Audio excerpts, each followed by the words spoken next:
So this one is very special because I will be the one being interviewed, and this will be about the podcast. The interviewee will be Thiago, one of my best friends, and introduced me to rationality, less wrong, the whole concept of an intelligence explosion while I was a teenager. With no further ado, I'll let talk to Hugo. He can now start interviewing me. Okay. Hi, Michael. Hi, everyone. I'll do my best to understand this podcast with you. For my very first question, do you really think the world needs another podcast?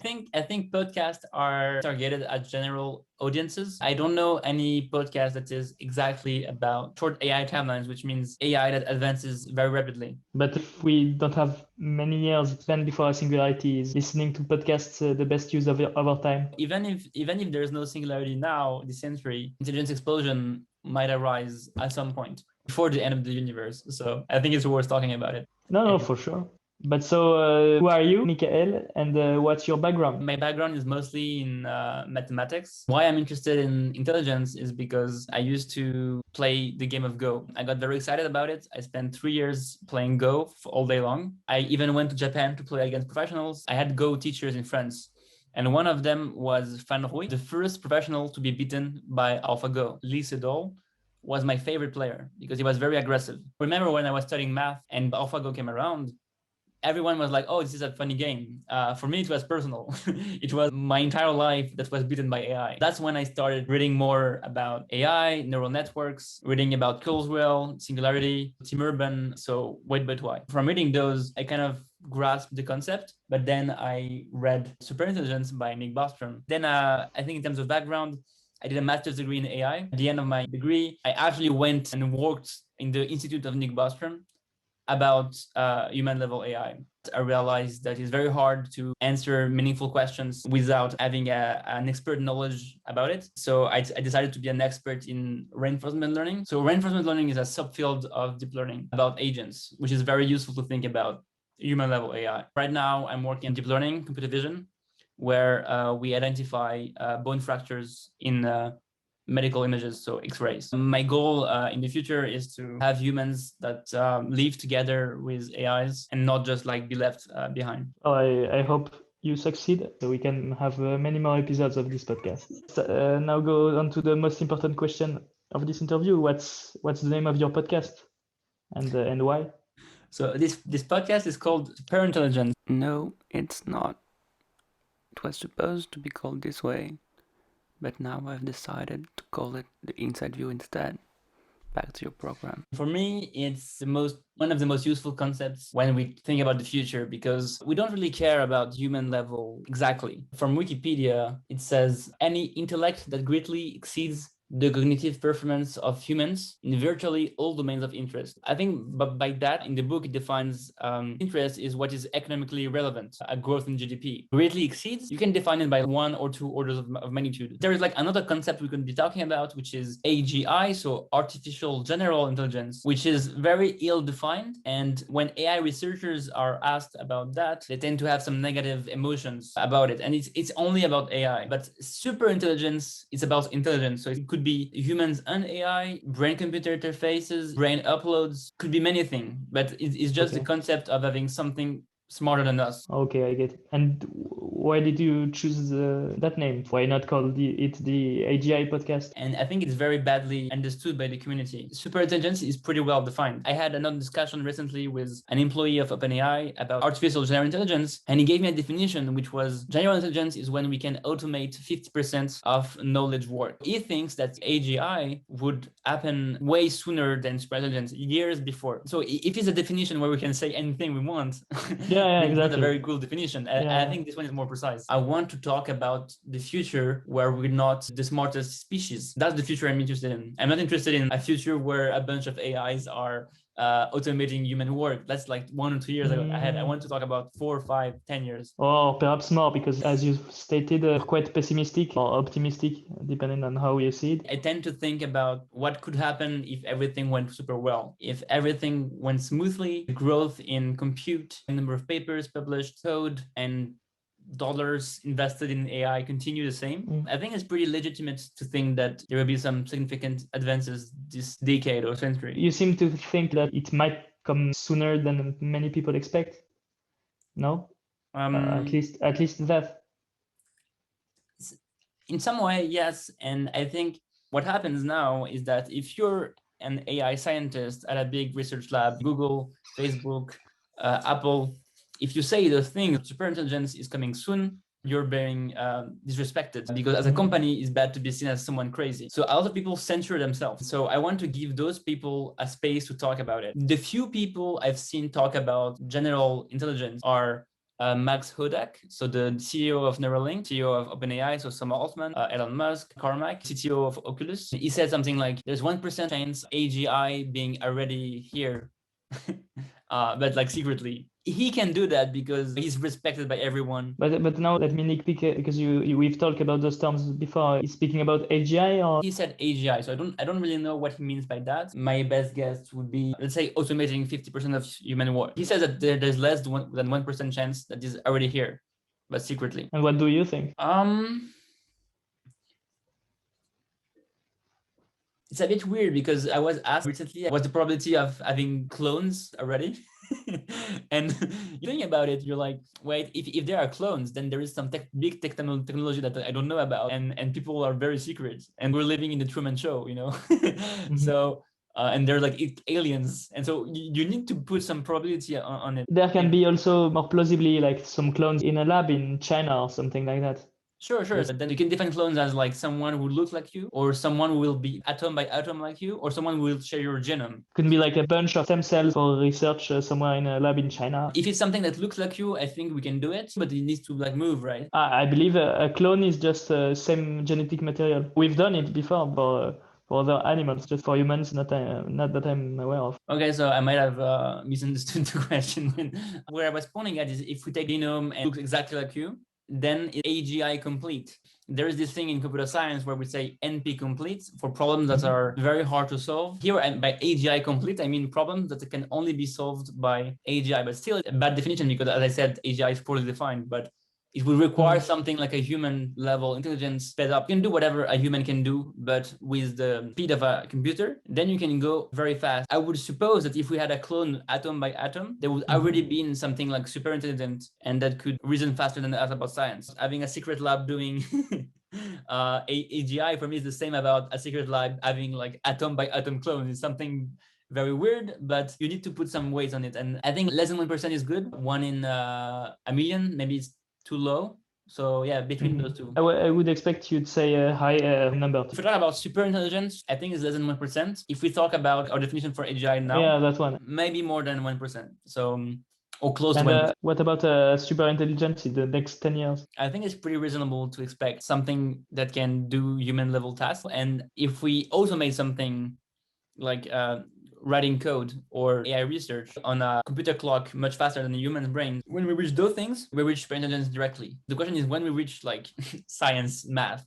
So either there's like some big thing we don't know about math and only humans, like flesh humans, can write equation and stuff, or it's like plausible that we can do something with scaling a large language model like GPT-5, 6, plus some reinforcement learning, some agent decision problem thing. So a language model plus decision in the world. But that's my, what we call inside view. That's how I feel personally when I see the results from OpenAI and when I see my Go teacher being beaten by AlphaGo. If I think about the outside view, which is what people say, so if I look without any feelings attached and without my life being in danger, what evidence shows us.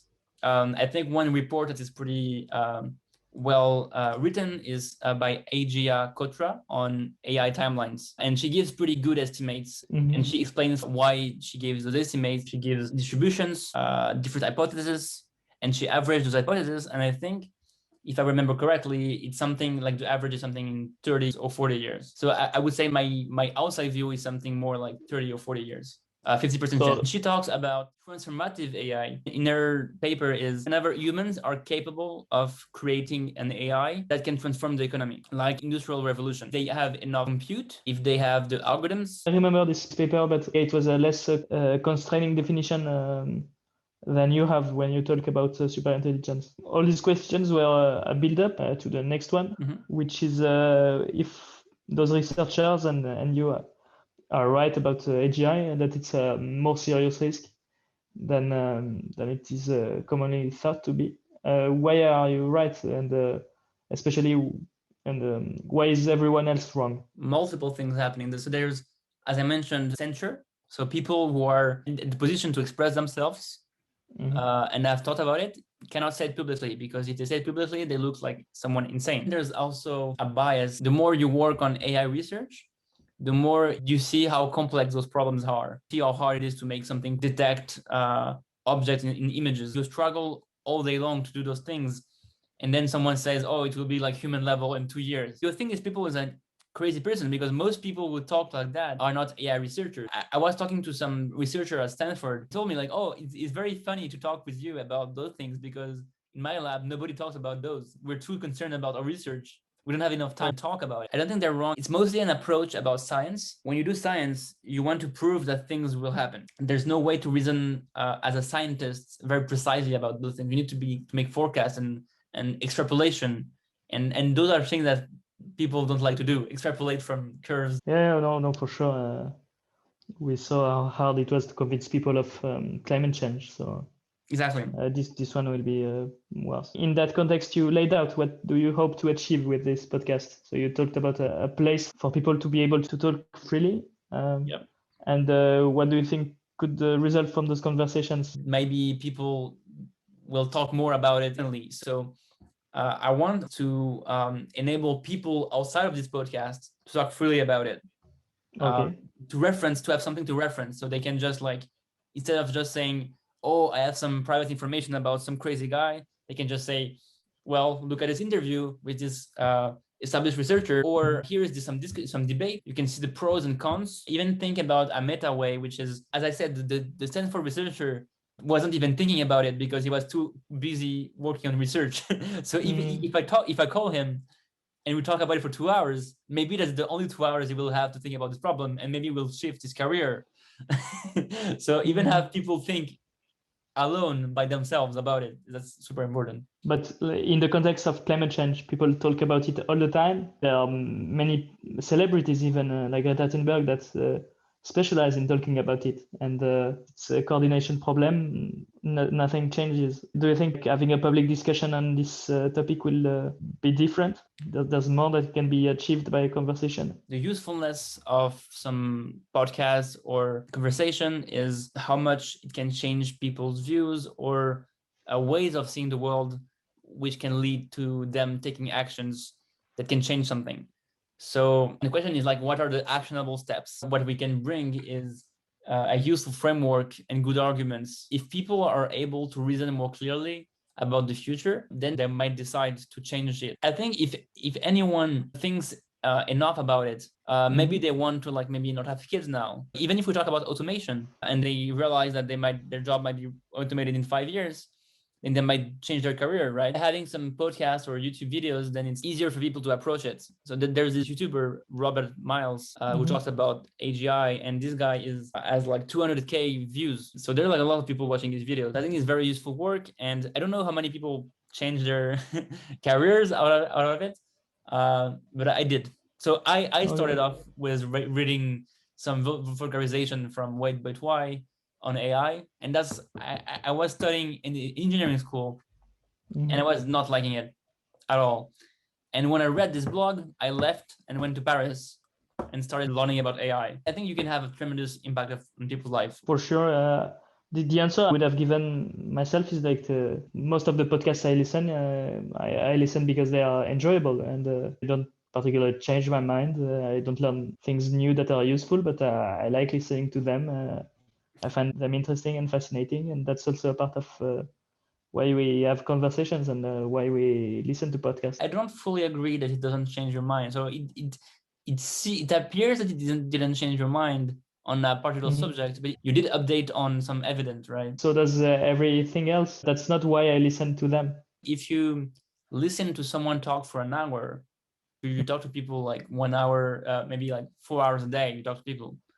That's still like 25% of your time is spent listening to some podcast. And so it shifts your brain in some way. So if you listen to one podcast a day for a few months, then you start like changing your opinion on things. And even if it's not the purpose, then at the end of the day, you're still like change your views somehow? I find as I get older, I change my views less and less. I don't think I've changed my mind on anything in the last couple of years. So Well, you're I a think I'm boomer. set. Yeah. Perhaps I am. Yeah.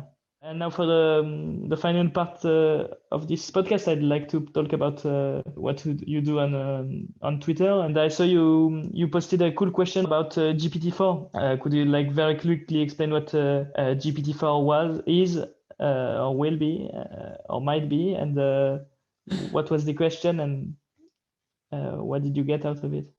Sure. So I asked, what will GPT-4 be incapable of doing? And I got a bunch of answers. Maybe explain what GPT is. GPT-2 was a model developed by OpenAI. You give it one sentence and it generates a paragraph. Then 1 year later, they did another model that could generate 3 or 4 paragraphs or 1 page of text using a prompt. This time, they used something 100 times bigger. It could solve not only text, it could generate code to build web apps or poetry or translate. So a bunch of things human do, it could do it if it was given the right examples at the beginning. My question is, given the limits of GPT-3 from last year, imagine we have something new this year, let's call it GPT-4, and something like 100 times bigger, what it cannot possibly do. And most of the answers are like, do something useful, make sense, because they're just language models. I still think it's useful to challenge those ideas and think, if we ask the right prompt, can it do it,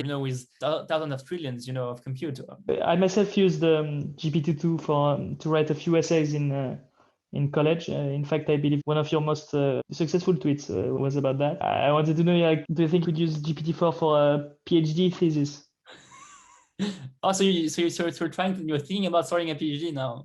Well, if I can automate it, yeah, I'd love to. So the difference in text produced by GPT-2 and 3, as I said, is something like it went from like 1 paragraph to something maybe like 3 to 5 paragraphs or 1 page. So if we want to move to 1 page to, I don't know, 200 pages, so 200 times bigger. So if we keep scaling 3 by 3, we need 5 iterations more. 3 to the power of 5 is something like 200. Yeah.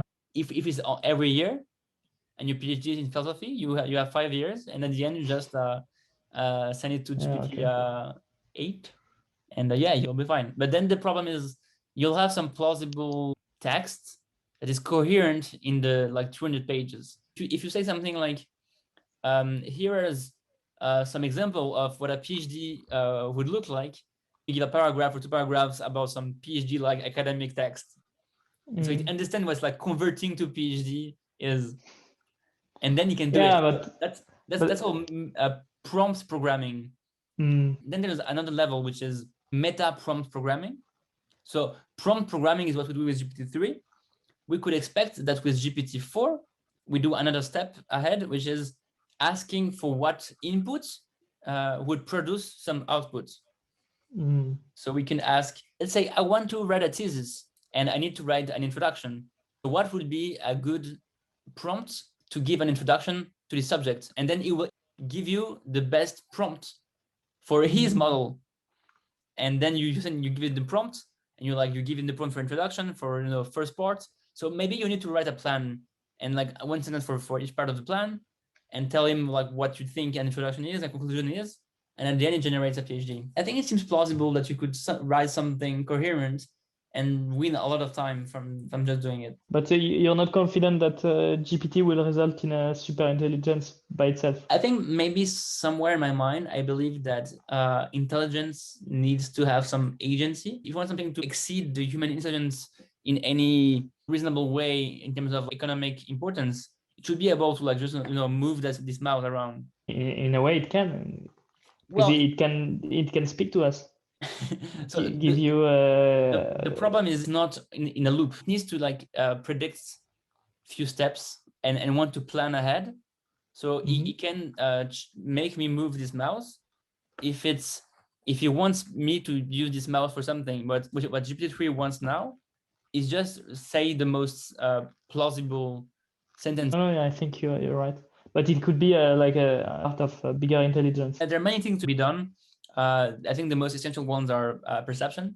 So be able to understand audio, video, recognize expressions, language, And then there's like reasoning and planning. I think the biggest criticism people have on GPT is that it's not able to reason at all.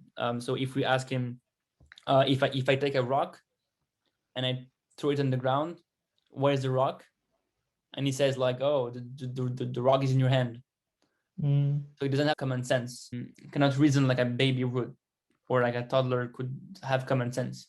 Yeah, like very close to the Moravec's paradox. Counter argument to those people is that this doesn't say that it does nothing. So GPT does something. It's just that doing what Moravec paradox asks: walk in a bar and take chess pieces and move it around and do like human level things, like robotic things. It's actually super hard. And if we solve something like common sense, in my opinion, it will be very close to something that can do math and can do AI research and the singularity or superintelligence.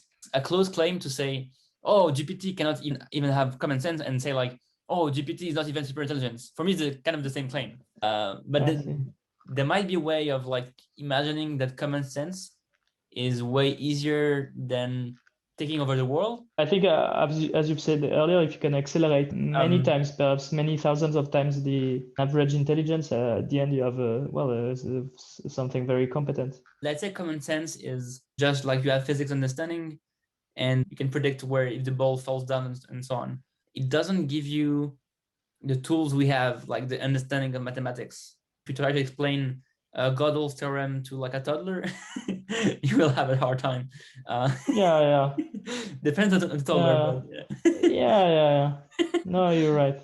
So maybe there's like something in between, which is there's a limit, understanding mathematics and planning, and problems in computer science are not linear. If we invest 1,000 times more speed on something, we might not get 1,000 times more science, because problems are maybe NP complete or very hard to solve.